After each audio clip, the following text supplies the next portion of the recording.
Welcome to the Words That Change Lives podcast, helping leaders, coaches, and small business owners to 10 times the impact of their message. Join us as we delve into the art of powerful language, enabling you to speak with unwavering honesty, communicate authentically, and create a lasting impression with every word.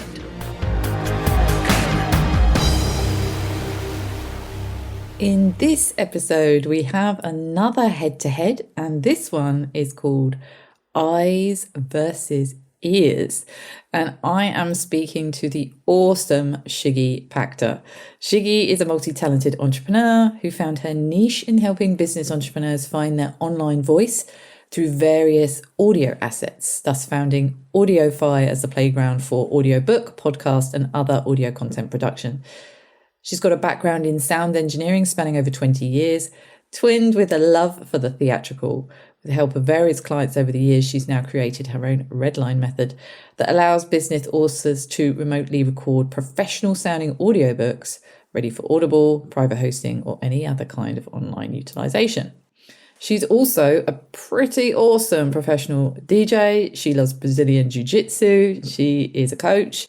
And her idea of downtime usually involves spending hours rock climbing. I've known Shiggi for quite some time now. We've been in the online world for a number of years. We've met in real life a number of times at various events. And Shiggi was the best person I could think of to talk about this topic of ears. And I'm coming at it from the eyes perspective. And really what I wanted to explore in this episode is where our eyes and ears play in learning and absorbing and enhancing the words that we use. So how does audio only enhance the impact of our words? And how does visual enhance the impact of our words? I'm very much coming at this from a public speaking viewpoint and a training perspective. When I used to stand up in classrooms, I always had visuals to help anchor learning. There's a certain use of slides in public speaking to enhance the experience.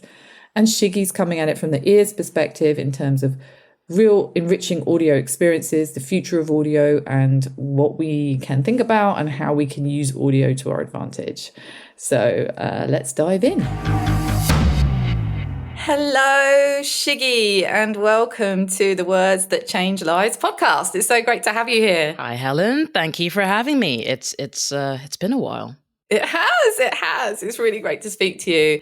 And so just as a reminder for listeners, we have different types of episodes on this podcast. And this particular episode is called A Head-to-Head, where we look at a topic around words, around your area of expertise. And this one is called Eyes versus Ears. And of course, we are going to unpack that a little bit more. And I think the best place to start with that is all about you, finding out about you, because audio has really, really featured in your career in many, many different ways.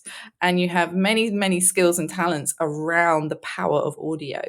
So what are some key moments that have really influenced your love for audio?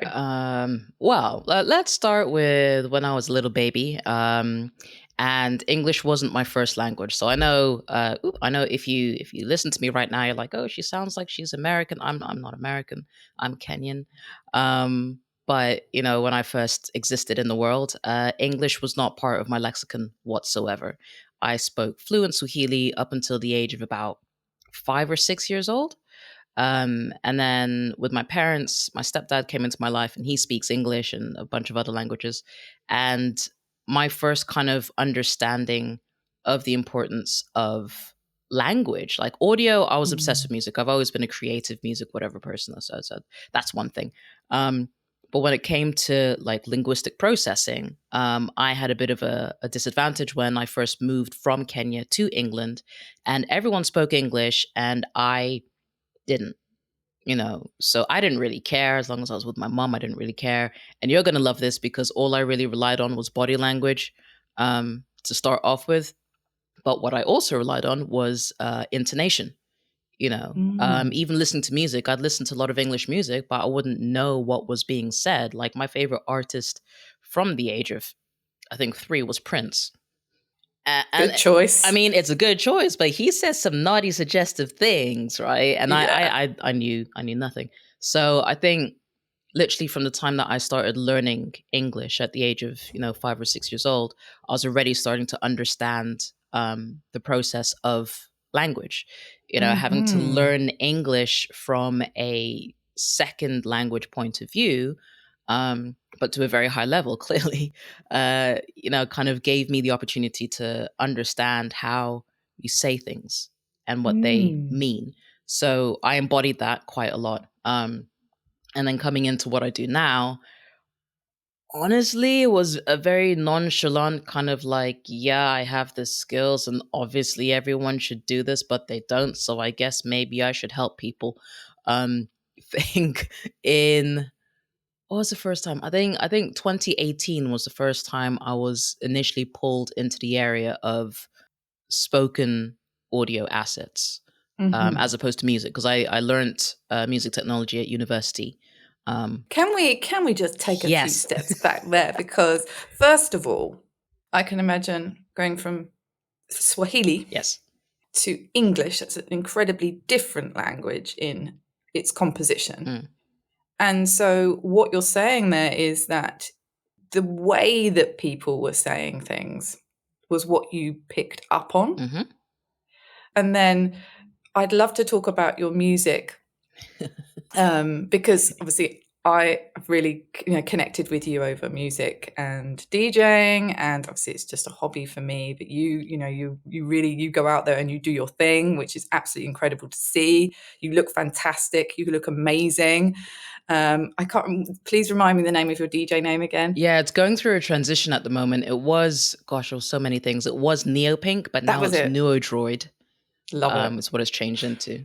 Yeah. So you studied music at college. Yeah, I basically I've been playing musical instruments. I played the cello from the age of 6, and I play 7 musical instruments.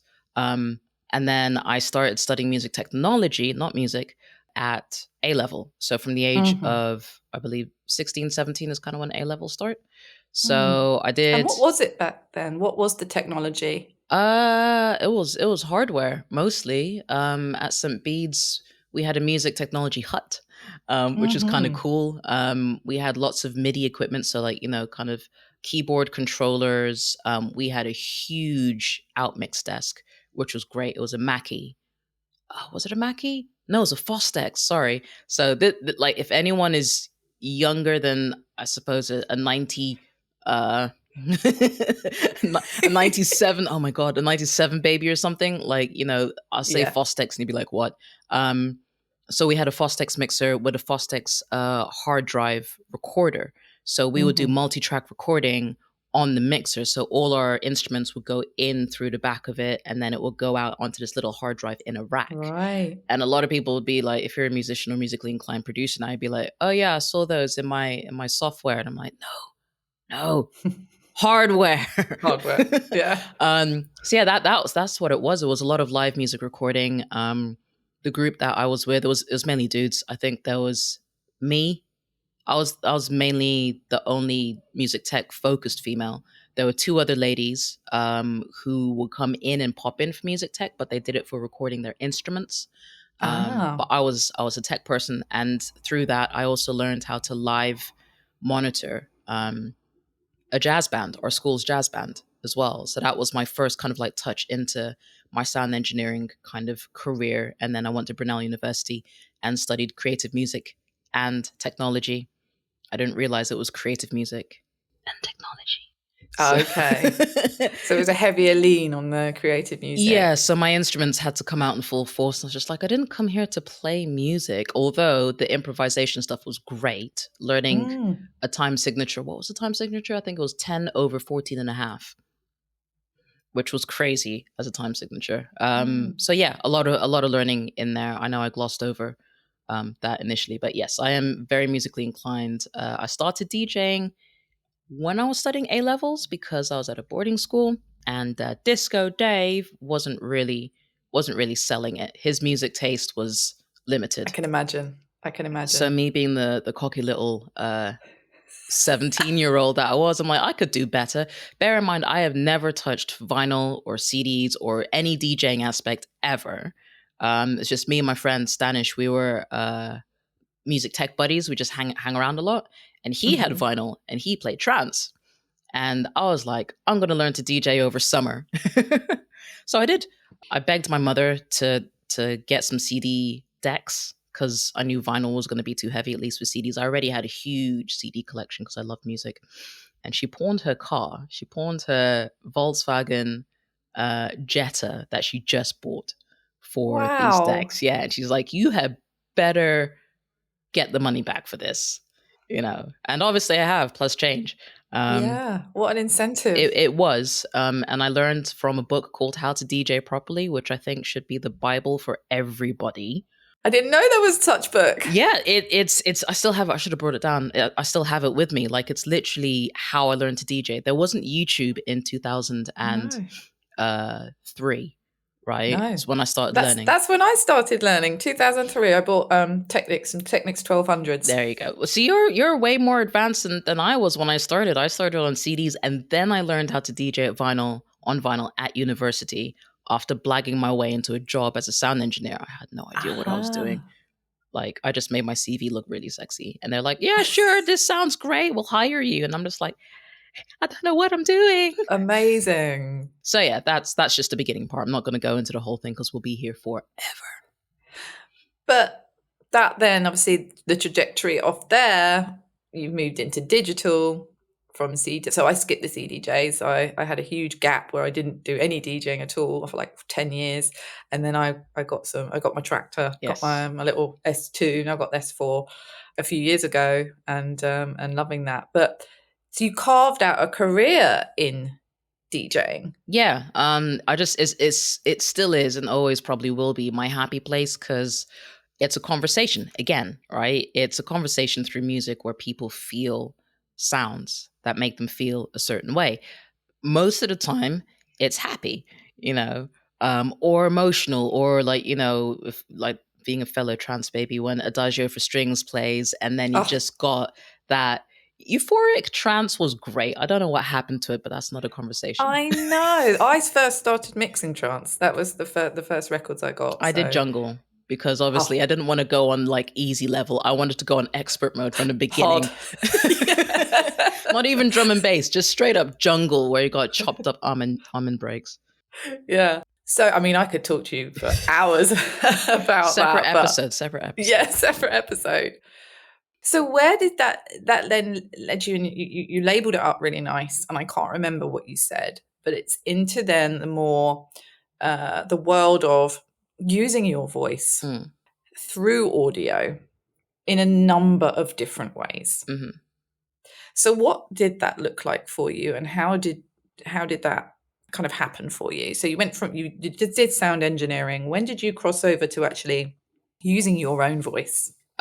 So honestly, between like 2004 up to 2018, my sound engineering skills were basically for live music and just like monitoring that and, making sure the microphone sounded good, making sure the front man sounded great, making sure the in-ear monitors had the right feed of whatever people needed on stage and stuff. And then the misogynistic nature of that world, I was just like, you know what? I'm done. Bye. So honestly, it just turned into my own personal hobby of like, I use Logic. I've used Logic since it was PC based. I think it was Logic 2, and still owned by eMagic. And I used Cakewalk initially, which a lot of people would be like, what's Cakewalk? It's free now, but it used to be like the daddy of DAWs, the digital audio workstations.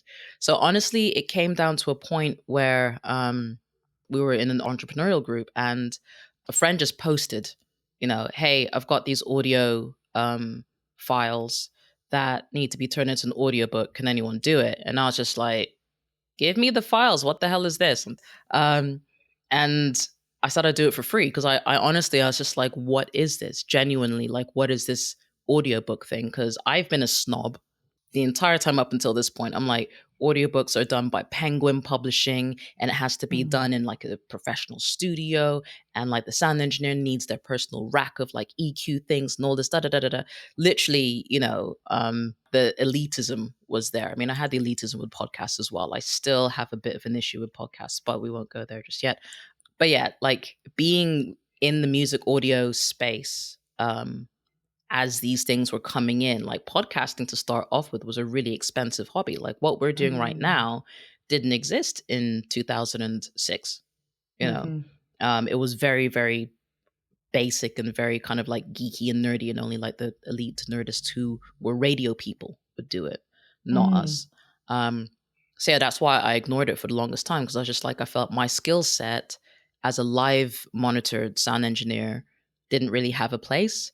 And then all the stuff I did digitally in Logic or Ableton or whatever was just something I do just to mess around. I really didn't kind of value the skill set I was nurturing up until 2018.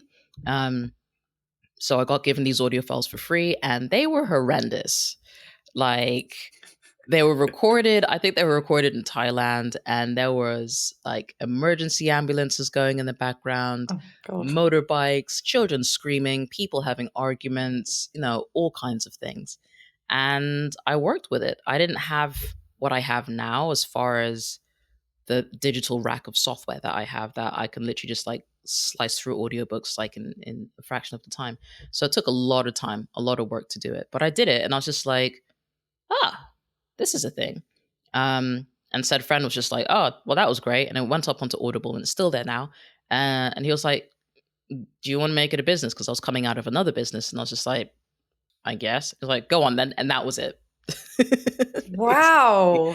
So yeah, that's what it came from, just literally a Facebook post from a friend.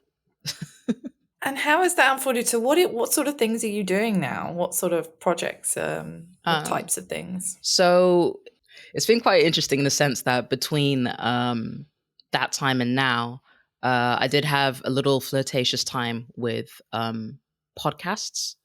So I spent a lot of time. I mean, lockdown was strange for everybody. Lockdown was probably the most profitable moment for me with Audiofi, because everyone was at home and they're like, I want to do audio things. And I'm like, you've got Amazon Prime. Let's get you a microphone and like figure stuff out.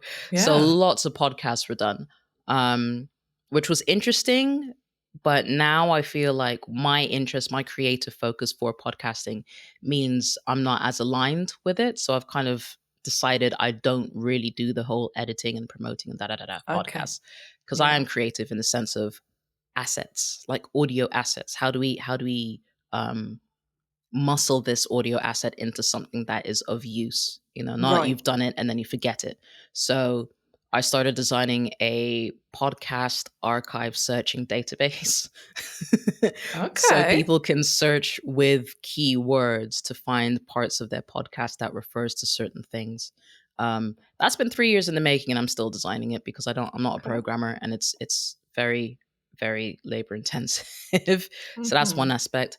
And then courses, making courses sound great, creating or using the podcast platform as an e-course offering for people. I get you. Yeah. And it's nice to notice that the e-course platforms have finally caught up, because I was looking at this in 2020, and like now things like Thinkific, Kajabi, Katra, and all of those things. Was it Qatar? I can't remember. But they're finally offering private podcast options within their apps.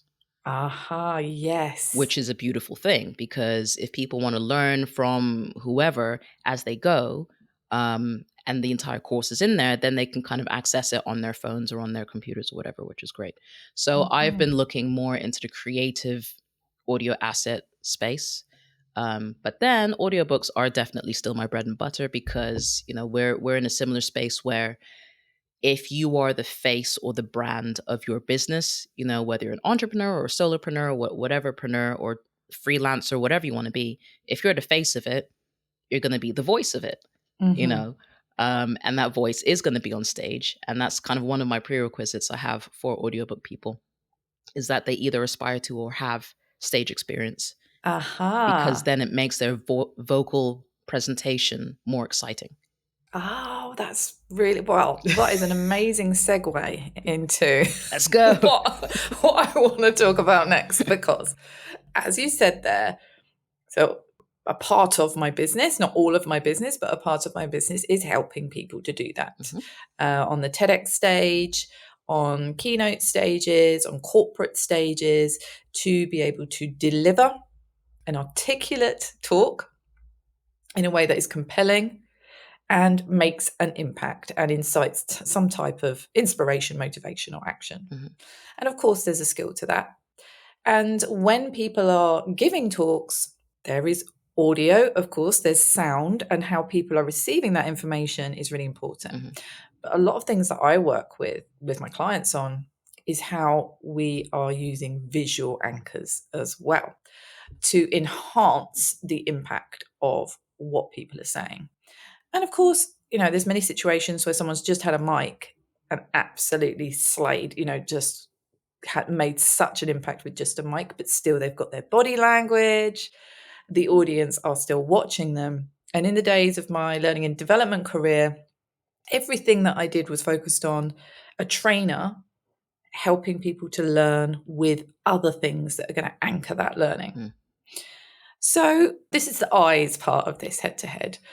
What's your experience of that and opinion on that? You've already said that actually it's a prerequisite for anybody who's doing an audiobook with you to actually have had that stage experience. So, I mean, it's interesting with the whole book and audiobook aspect of businesses is whilst I would love to work with only people who have done stage speaking kind of things, I do allow room and space for people who are aspiring because if as and when I kind of go through them and I speak to them, I can kind of pick up on whether they will be great for recording their audiobook or maybe they shouldn't do it. Yeah. You know? And I'd imagine you've got to have that honest conversation, right? Yeah. Because some people don't have a voice for radio. No, it's true. I mean, a great example is like between us, we both have our own cadences and intonation styles. All right. Yours is more kind of engaging and capturing, and like it's very upbeat and inviting of questions. Whereas I'm kind of, I think it's just because I haven't had my coffee yet, but I'm more kind of, as a matter of fact, hitting statements and hitting bullet points that are very much pulling your attention. So we're both pulling attention in different ways. So I do have experience in the sense that I studied Lambda, and I did Lambda as a child. Wow. And I think I got a distinction. I can't remember. Amazing. It was eons ago. We are old. And with that, see, like just little characteristics. Everyone's got their characteristics, but people don't lean into it. So I studied Lambda. I studied drama at GCSEs, but I think I was a little bit too left wing for it. Okay. Just because I love doing philosophical monologues at the age of 16, clearly. And that's just so awesome. Seneca at the age of 16, it makes sense. But yeah, beyond that, I think I am just a very creative person. So I enjoy the emotions of the voice. But like you say, I think I did a keynote speaker thing last year. Yeah. Yeah, I saw that. That looked amazing. That looked so good. How was it? It was terrifying. But it wasn't. So it was terrifying, but it wasn't because I just decided to be my very ridiculous, silly self. So I wore my tuxedo top, which is backless. I wore my impossible orange skirt, and it's called the impossible orange skirt because no matter how you photograph it, it never looks the same as what you see in person because it's got a pearlescent tint to it. So sometimes it looks red, sometimes it looks deep orange, sometimes it almost looks white, but it's just high orange. I wore high school socks and Converses. So and I think I also have my hair in bunches, in pigtail bunches, because I just needed to break everything from people's like visual aspect. Right. I get it. Visually coming onto the stage, I had my tuxedo, which is tails on it, and then I took it off halfway through my talk. So for sure, in person, when you're on stage, there is a huge physical visual performance element. But I would say if you are audibly flat, but visually kind of entertaining, you will lose people. Because they'll be like, oh, it's a shiny, flashy thing for a little while. But then after a while, they're just like, okay, so what am I trying to get from here? Great point. The words you use and the way you use those words are huge. So there is that saying of, oh, the body language is 58% of, and the words we use are just 7% of the impact. I don't agree with that. No. What you say and how you say it make up a vast proportion of public speaking. And then the visuals for me are an enhancement of that. They're there to enhance. If you're using any type of slide, it's got to take your audio, your words to another level, rather than you using them as a crutch or a support, because then it just turns into a presentation Exactly. and you get lost. I'm just imagining it. I'd love to actually see if I can see that talk. I would absolutely love to see it. So what you were wearing was a kind of visual disruptor. Mm-hmm. Did you use slides? I did, but they were like the most basic things. I literally threw them together the night before. Mm-hmm. And my whole talk was just basically the art of living life tenaciously. Just because of my life experience and all the stuff I've been through, I was invited just to talk about that. And it was my first keynote stage talking experience. And I realized I was too raw in my delivery. Okay. I only say that because there's the aftermath that people don't talk about when people come up and talk to you, and then they trauma dump on you, and Ah, then you're holding on to that, and you're just like, did I say something wrong? And you're like, no, I okay. didn't say anything wrong. So that's a whole other story. But yeah, basically, the way I delivered it was with the inspiration from Train Spotting and the Choose Life poem. So I had that initially, and then I used Gary V is like, F what other people think, Mm-hmm. and just basically kind of running through my life story very, very quickly. It was a speed run through my life because I've been through a lot. Yeah, you have. um, but just delivering something that was on par with like a stand-up comedy show. Because I even Mm-hmm. used some stage engagement, just with my friend Adil was in the back corner, and someone else who was a brand new friend, she just like called out something at me, and I immediately just like called back. It was like a heckle, an instant heckle. Excellent. And we spoke about that. It was a bit of an African mother versus a daughter type of thing that was there to Mm-hmm. educate the audience. Um, so being able to take that on board, I think for me was a great learning curve, because I realized, like, yes, audio is one thing, yes, speaking is one thing, but engagement is another thing. So you've got the It really visual, is. but then you've got It is. engagement. A lot of people on stage, I've noticed, don't like to engage with their No, audience. They're no. terrified. Like if someone heckled them, they'd probably absolutely fall apart, Mm-hmm. which is fine. Yeah, Some people do fall apart, but yeah. I enjoyed it. It's interesting because one of the other head-to-heads I've done is public speaking versus stand-up comedy. Ooh. Yeah, and this sort of conversation was going on, but engagement, yes.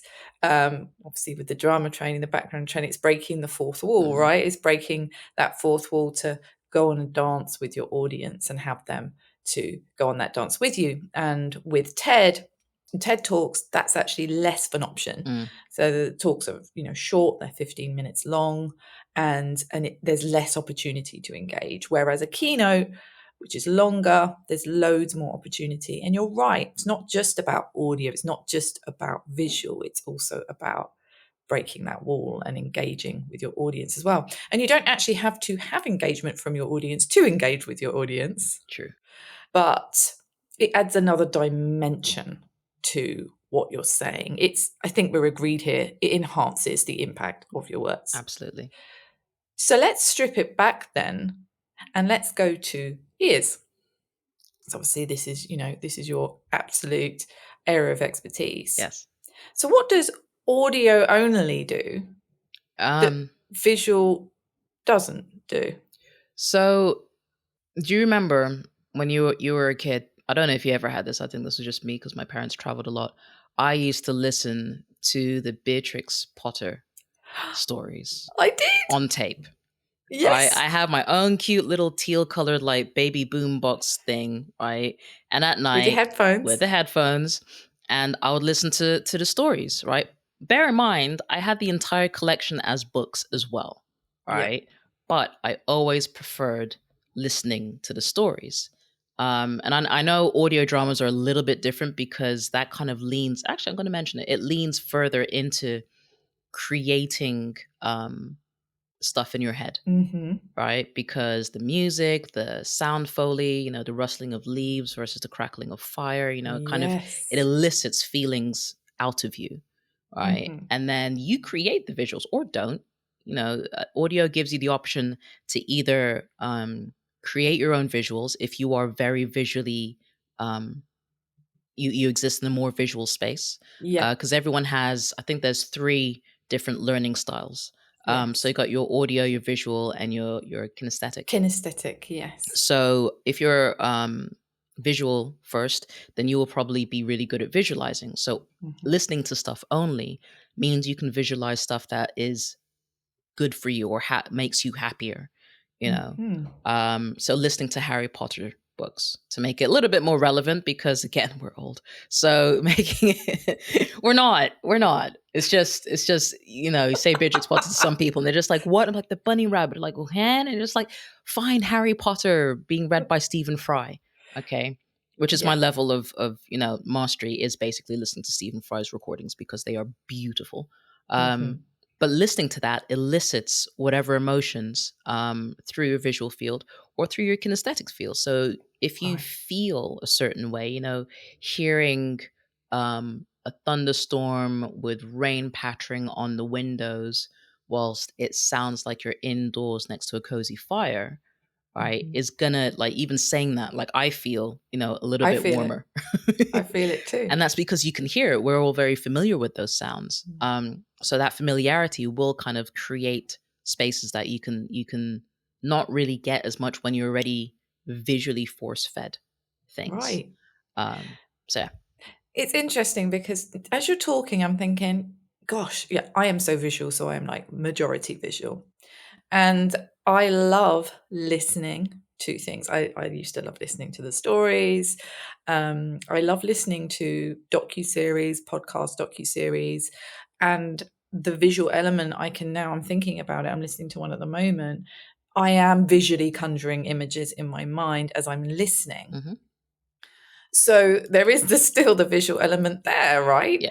And for other people, the feeling is going to be more dominant. But I know that for some people can't visualize at all. No. They don't actually have that ability, and so the auditory track, the way that the audio is coming in, is the main thing for them. But I think what you're saying there is, regardless, there's still something else that's created from that audio experience. Yeah. I mean, if we're going to go down, the route of people who don't see or feel from audio, there is still another aspect which I don't think is really kind of very much spoken about, is a processing style, where it's literally, if someone says to someone, like, do 2 times 2 divided by the square root of 8 or something, right? If it's written, that person will just be like, I can't do this. If they hear it, Mhm, then they know the answer, so mhm. I was terrible at mental arithmetic. Okay. Me too. And I'm a visual person. I can see, the cosine of blah blah blah, whatever. And I Mm, can see Pythagoras theorem in, my mind's eye. I'll be damned if I can do anything about it. If it's mhm. written down, then, like, I can, I can scribble things down and da da da da. But some Mm. people work a little bit differently, where they're not visualizing um, a maths problem or whatever data they're being given. It's just going straight into the processing part of their brain, and they immediately understand it. So for certain styles of audiobooks, as an example, I've done a lot of property investment audiobooks, Okay. which is weird. Like, you look at me and you're just like, yeah, she probably does like inspirational stuff. No, property investment is the biggest asset I've had so far. And what they talk about, you know, if you're in that space, the stuff comes off the tongue so quickly, like, it doesn't really bother you so much. You already understand what they're talking about. You don't need to visualize, exponential ROI on an REITs property or whatever. I don't know what that means. Um, No. but Sounded good though. I hear it a lot. I could fake it till I make it. But some people just hear that and they're just like, boom, boom, boom, boom, boom, and they understand it already. Um, so the delivery from an audio aspect to them is quicker than having to read it. So yeah, Yes. that's Yeah. another aspect. Yeah. And there's another point there. I think nowadays people, there's two types of people with regards to listening and watching, because a lot of podcasts now are available on both. You can watch them on YouTube as well as listen to them on podcast Yes. platforms. And a lot of people I speak to watch podcasts. I don't do that personally because when I'm listening to something, I'm usually doing something Hmm. else.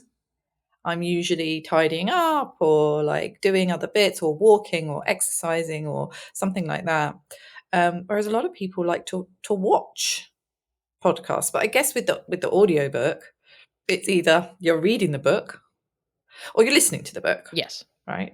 Um, so what experimental assets is something, again, I think I mentioned at the beginning, like, I lean more into creative kind of things.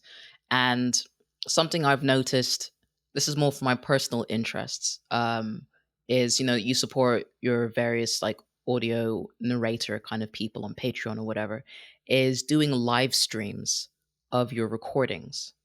Now Oh, I enjoy, like, I don't, like you, I don't really watch podcasts. There's a few I will watch just because I love the aspect of being the third person in the room. mhm. There's not many podcasters who do it, but some podcasters who break the fourth wall, I really enjoy because they always do it on a beat. They'll Uh-huh. be like da da da da da da, and then you should really do this, and just like, me, I don't know what you're talking about, which is great. Again, it's stage engagement, but it's through a podcast. Yeah. But I really enjoyed, as evil as TikTok is, there's certain narrators I follow on there, and when they do a live stream, like, they'll tell you when it happens, or even on Discord. So you sit there and they're recording their audiobook or whatever they're recording, and the secret about audiobooks is when they're recorded, time doesn't exist. You can record your last chapter at the beginning, you can Oh, record your yeah. first, like, there's no linear Mhm. nothing, right? So even when you're recording a chapter, you can record, your first 8 paragraphs or whatever, and then pause and have a chat with people who are watching the live stream, and ask them what they thought about, the tempo of the chapter so far, if the voices worked, da da da da da da da, right? Wow. And then you get feedback, and you can be like, if you're really chill about the time it takes for you to finish something, you can go back and re-record something based on the feedback of your listeners who That's are pretty going to cool. listen to your book when it's finished. But they That's like pretty to cool. be in the live moment of something being created, much like when you're doing a book, you promote Mm. it and you invite Do a read people. along. Yeah, you do a read along, you invite people to your email list, and you're just like, here's extra stuff that you like. Same thing for audio. Yeah. Granted, it's a little bit video based, but same, same. Okay. That's really interesting. So, what about the future of audio? Where are we Yes. going with it? And what do we need to consider in terms of how we absorb words and learn and be inspired from them and take action from them? What's coming up? Um, it's interesting. AI is very, very much here. If you reject it, then you are going to fall behind. Hmm. I don't like calling it AI because it's not really artificial intelligence. It's just ML, which is machine learning, because that's what Hmm. it is. But I'm pedantic like that. Always have been, always will be. But machine learning audio is here. It's doing a lot of stuff. A lot of people are freaked out by it, but you either adapt or die. So I was toying with Descript's create your own voice option in 2020. I was about to say 2002, but that's too far back. 2020, during the pandemic and stuff.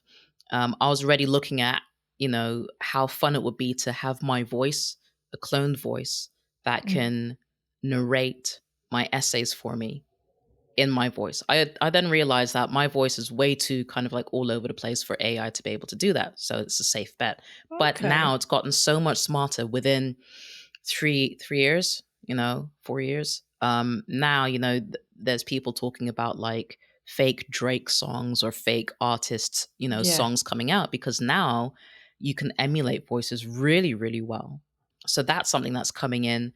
I would highly, highly suggest not embracing, taking a fake AI voice and using it for any of your audio assets. Right. All right. So as great as it is all coming in, um, definitely don't try and replace yourself, because that's literally what will survive. In this AI world, you being a face front business, you need to use your voice as much as you can. All right. So then you are a voice out there. When people hear your voice, you hear Gary V. Like, who else can be Gary V but Gary V? Okay. Even if he AI'd his voice or whatever, right? Which he probably will and will hate it. But he'll use it for certain things. But like the in-person experience is always going to be different because those intonations that we have are going to disappear with AI voices. So there's that aspect. Editing audio has become so ridiculously easy. Like right now, we're on Riverside, and I remember when Riverside started, it had issues. It had a lot of buggy, crashy issues. And now it's great. Same with Squadcast, which is my preferred platform. They've been bought by Descript, right? So Descript now owns them, and what they're doing there is crazy because you can do video editing and podcast editing and refine the audio in one click. Yes, with a premium thing. I've seen, there's this, they call it the AI transcripts. Everything's, they're using AI to pull everything out for you. And it's great. And I love it. But, the speed of execution means that there's going to be a lot more trash out there, which is fine. It has to happen.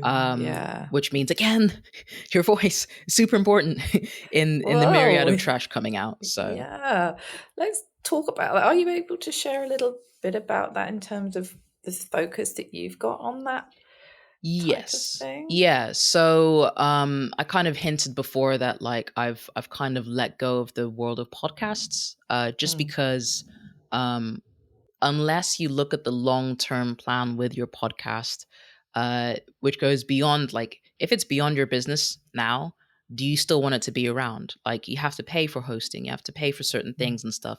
Are you going to pay for that indefinitely? If not, then make it something that can stand the test of time. YouTube, in all honesty, just upload it to YouTube, it'll just stay there forever. But the second you stop paying for your podcast, it disappears. It becomes driftwood in the podcast space. I've gone back to old podcasts and they just don't exist anymore. The metadata and everything, the RSS feeds are still there, but it's a husk. Ghost ships are everywhere. So that really frustrated me when I started looking at that. I'm just like, people aren't thinking long term with that, which is why I really encourage the idea of like private podcasts or have them behind an email list. Hello Audio is probably my favorite platform at the moment, where I think they work with Thinkific now. And I'm not plugging any of these. I have no commission or whatever. I just like what they do. Okay. Yeah. But, if people pay to be on an email list, that email is then attached to the podcast access that they have specifically, and they can access your podcast privately on their chosen platform anyway. So Apple, Spotify, Google Podcasts, which is dying, again, like, big example, Google Podcasts is just killing it off because they're obviously got the YouTube thing that they're focusing on. So I just feel like that space, much like our social platforms, which are dying a death at the moment, it comes back to having an email list or having something that you can control fully. That's yours. That's yours. Even though there is software out there that, kind of can help you, just be wary that nothing on the internet is permanent.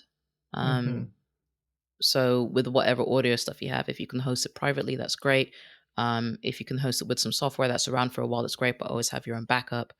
AI is going to make a lot of trash out there, which will just devalue a lot of things, but then also mean that stuff that you focus on that is your own voice will increase in value if you can position it properly. So that's the main things. Like, your voice is so important, whether it's on stage or whether it's online, doubly, triply so online because of what's coming.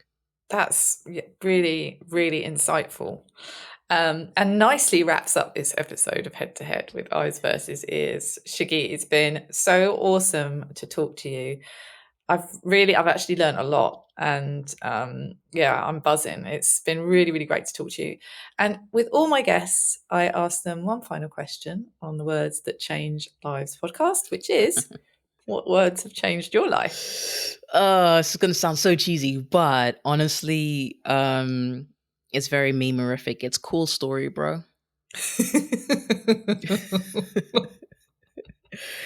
If you've never heard that phrase, it actually goes on. The whole phrase is cool story, bro. It needs more dragons and that's the whole thing. Oh, I didn't know that. Yeah. So the thing I love about it is, I'll say cool story, bro, when it comes to a situation that I've deemed is not really worth my time to engage in. Which is a lot of stuff. The other version, I guess, the other more PC version is it is what it is, but that's a little bit too passive for me. What I like about Cool Story Bro is that it's like, I acknowledge what you're saying, but I really don't care. That's exactly. I say it a lot to my child. It is of that generation, to be fair. Like, if you want to communicate, respectfully, what you're saying, I hear it, but what am I meant to do with it? Yeah. Cool story, bro. And you move on. And they're just like, either they get offended or it's a case of like, oh man, I really just said something that was really not useful to anybody. Yeah. And it's good learning for that person. Good learning. So Cool Story Bro for me has been great in diffusing a lot of situations and just reminding me life is too short to be angry at stuff. So I love that. Cool story, bro. I love that. And for anybody listening, I'd love to hear what you think. What do you think about this topic? What's inspired you? What are your thoughts on Cool Story Bro? You can email at hello@helenpackham.com, or you can share online using the hashtag words that change lives. Thanks so much, Shiggi, for coming on today. And I look forward to speaking to you all next time. Thanks for listening to Words That Change Lives. Please rate, review and follow on Apple Podcasts or wherever you listen to your podcasts. It really means the world and helps me to reach more people so that we can all harness the power of our words and change lives for the better.